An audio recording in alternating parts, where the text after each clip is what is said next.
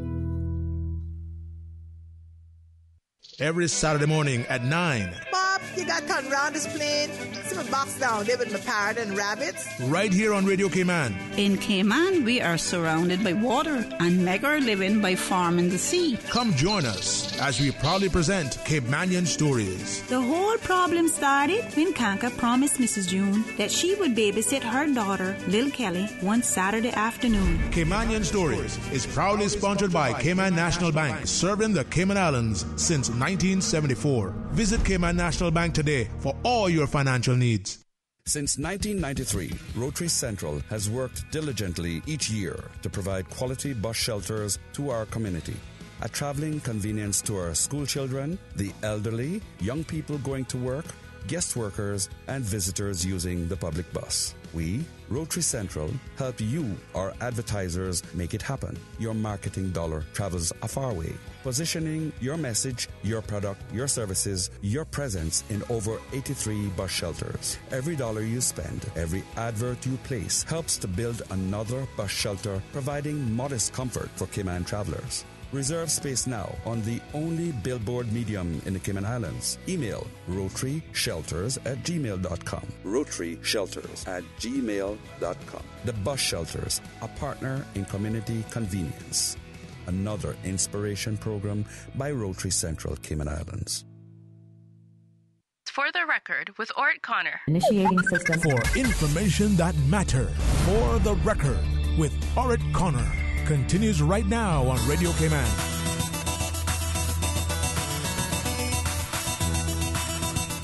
Good morning and welcome back to For the Record. So the BWIA staff in January of 1968 threatened to go on strike because of the devaluation of pound sterling, and as a result of that, the losses that they would incur. I think I indicated T.E. Adams. That would be Mr. Tommy Adam, who would have been the superintendent at that point in time.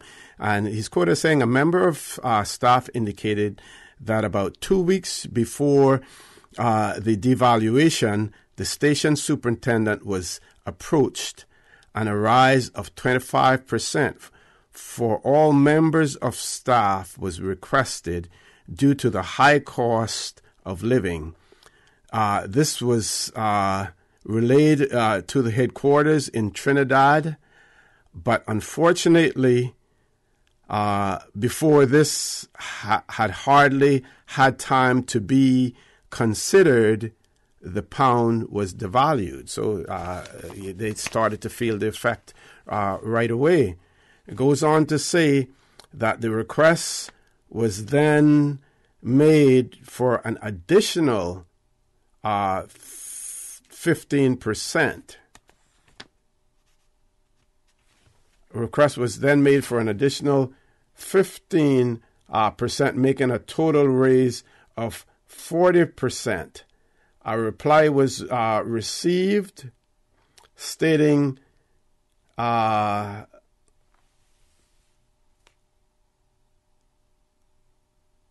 reply was refused stating that it was being considered, but staff felt that it was impossible for them to live on the present low salaries which were being paid.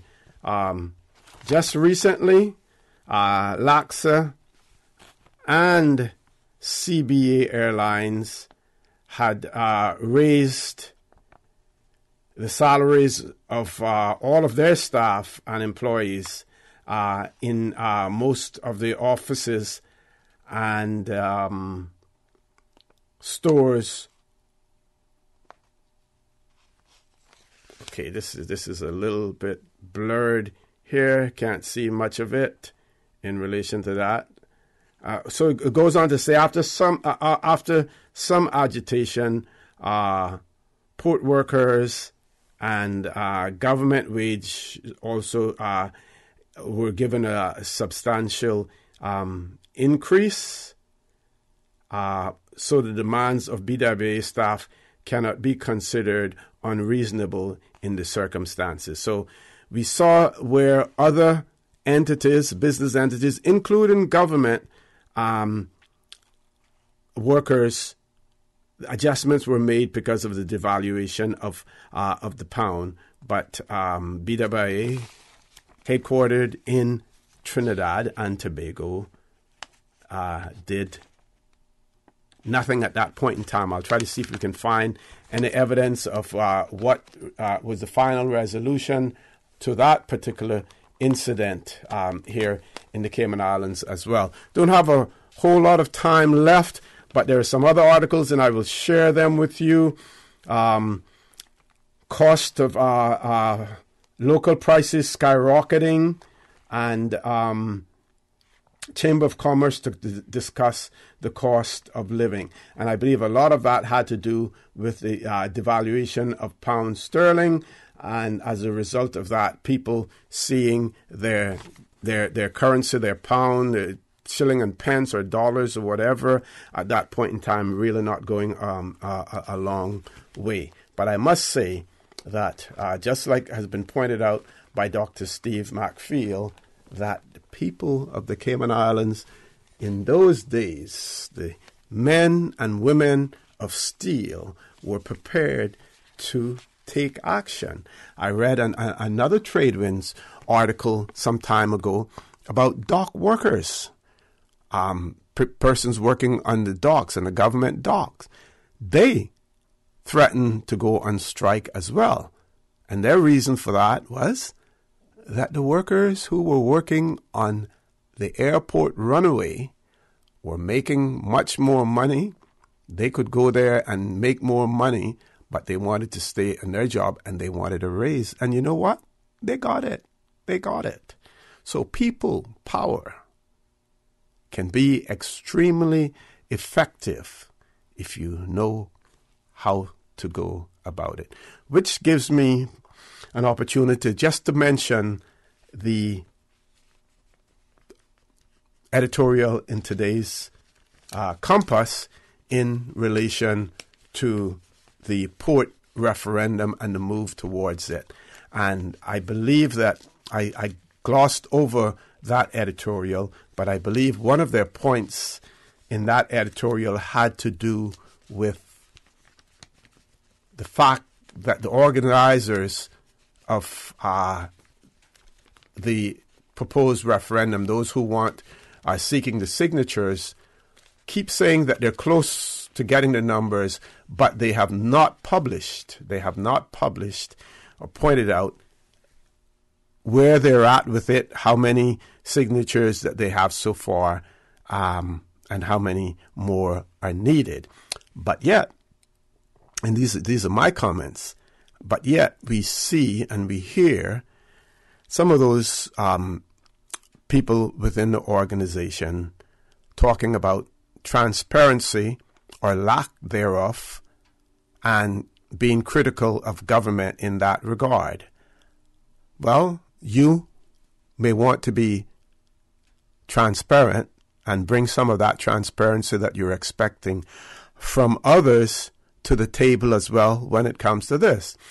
I have personally maintained that if there was a yearning for a referendum on the port, that there would not be any difficulty whatsoever in getting those signatures, irrespective of whether or not civil servants were allowed to sign the petition. And we know that government has given a significant latitude to civil servants wanting to it. The approach of the organizers sometimes raises questions on my part. Why would you go to the government, seek to set up a booth or somewhere to sign, for people to sign in a government administration building. Why choose things of that nature? So the approach is what I have some concerns about. The lack of transparency.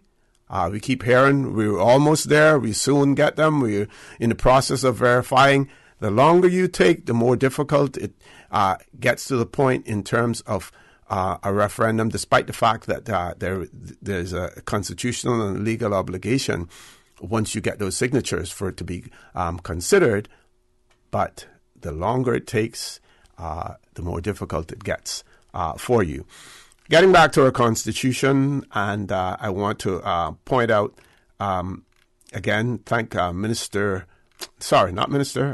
MLA, Mr. Arden McLean, for calling in and talking about the bills and everything. And I'm trying to quickly here find Section 77 of our Constitution so that we can go and talk about that, and also the section in relation to standing orders as well. Okay, let's talk about introduction of bills. Subject to this Constitution and standing orders, any member may introduce any bill or propose any notice for debate. And you heard Dr. Steve Macfield over and over talk about this and pointing this out to the opposition, that you need not wait until for the government to bring a bill. You can bring a bill as well. Of course, the chances of success is another question altogether in that regard. So it says, subject to this Constitution and standing orders, any member may introduce any bill or propose any motion for debate, or may send any petition to the Legislative Assembly, and the same shall be debated and disposed of according to standing orders. And states that standing orders shall require that, except in case of emergency, every bill introduced by the government shall be published at least 21 days before the commencement of the meeting at which it is scheduled to be introduced. Yet, this is what we have in our current Constitution, but we saw that in 1965, legislation was brought by stealth to the then Legislative Assembly with little or no notice, maybe 2 days notice, because they basically didn't want too much opposition to what was being introduced. And that opposition, bear in mind that opposition in those days was not necessarily coming from the official opposition. It was coming from the people of the Cayman Islands, because those days the people of the Cayman Islands did not hesitate to take to the streets in a peaceful manner to demand what they wanted, to demand that they be treated fairly, to demand that we have our schools, that our children are not subjected to dangerous conditions by having a school on the waterfront where kids normally played on the iron shore, sometimes may even fish during recess or whatever, and the dangers accompanying that. So we had parents in the Georgetown area march for school. You saw it in West Bay, the West Bay Primary School, deputizing Mrs. Ernest Ebanks and Reverend Coke to approach the Commissioner of Police and the Director of Education and tell them, if you don't get the conditions of those bathrooms, those toilets at the West Bay Primary School sorted out, we're going to close the school down. So people of the Cayman Islands, your voice can still be heard, not only at the ballot box, because sometimes you have to wait for 4 years for that to happen. What do you do in the intervening years between elections? You get out there, you advocate, you make sure that your voice is heard. And if you're arranging signatures for a petition for a people's initiated referendum, make sure that you're organized. Make sure that you have all of your T's crossed and your I's dotted. Make sure that you cover every base. Make sure that you're transparent in terms of what you're doing so that you can say, see, we're transparent, and that's what we're demanding of the government, for them to be transparent as well. Right here on Radio Cayman, we're also transparent to the extent that when it comes at 10 o'clock, I have to go because they have given me a half an hour extra time, and I should be able to conclude everything at that point in time. So, folks, I want to thank you for allowing Radio Cayman, and by extension For the Record, into your homes, into your vehicles as you traverse the busy roads of the Cayman Islands, and into your places of work, whether it be an office cubicle or if you're working in the outdoors. I also want to remind you that we are brothers and our sisters keepers. There is always someone out there who's less fortunate than we are, and I ask you to extend a helping hand to them. If you can't do that, then I suggest you donate toward the charity, because we always want to consider those who need, not necessarily those who want or even those who crave. I say to you, have a great day. Continue to support your radio station, Radio Cayman. Join Sterling Dwayne Ebanks at 12:15 for Talk Today. And as usual, we ask the good Lord to bless these three beautiful, wonderful Cayman Islands. For the Record is brought to you by Vamped Motors, the only authorized Ford and Toyota dealership serving the Cayman Islands. Cayman Pharmacy Group, with a location in West Bay and professional pharmacy at CTMH Doctors Hospital. The Cayman Pharmacy Group has a location for you just around the corner. Seaboard Marine, with over 35 shipping ports, find your shipping solution by calling 949-4977 or visit seaboardmarine.com for competitive rates. And Rotary Central. For more than 110 years, Rotary members have used their passion, energy, and intelligence to take action on sustainable projects. Community radio with a different appeal. The voice of the people. Security through adversity. Stuck on you. Radio for all time. You're listening to Radio Cayman, the voice of the Cayman Islands.